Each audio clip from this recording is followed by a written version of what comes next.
Hi అండి, my name is Ravikiran Reddy from Kishkindha university. జనరల్గా students కానీ పేరెంట్స్ కానీ ముఖ్యంగా అడిగే క్వశ్చన్స్ ఏంటి అంటే how Kishkindha university is different from other universities.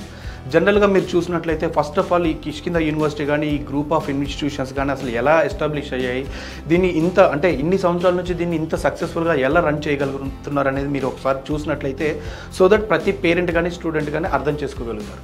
First of all 1992లో ఈ గ్రూప్ ఆఫ్ ఇన్స్టిట్యూషన్స్ స్టార్ట్ చేసినప్పుడు it started with 15 students, 3 faculty 15 students. అది వచ్చేసి సంజయ్ గాంధీ పాలిటెక్నిక్.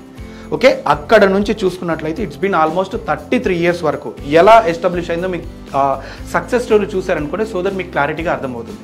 దాని తర్వాత మనకి ఏంటంటే Ballari institute of technology and technical university campus ఏదైతే స్టార్ట్ అయిందో, ఓకే, దాంట్లో ఆల్మోస్ట్ 27 ఇయర్స్ నుంచి ఈ బీటెక్ ఎడ్యుకేషన్ అనేది రన్ చేస్తున్నారు అనమాట. దీంట్లో సక్సెస్ఫుల్గా బీటెక్లో మనకి ఏంటంటే ఆల్మోస్ట్ గ్రూప్ ప్లేస్మెంట్స్లో 51 lakhs, ఇద్దరికి 40 lakhs and 34 lakhs and 27 lakhs, తర్వాత 18, 17 అండ్ యావరేజ్ ప్యాకేజ్ చూసుకుంటే 6,17,000 రూపీస్ ప్యాకేజ్ వరకు తీసుకొచ్చారు. అంటే ఒక ఆర్గనైజేషన్ బిల్డ్ చేయడానికి గ్రూప్ ఆఫ్ ఇన్స్టిట్యూషన్స్ ఎవరైతే ఓనర్స్ ఉన్నారో ఎంత ఎఫర్ట్స్ పెడుతున్నారు.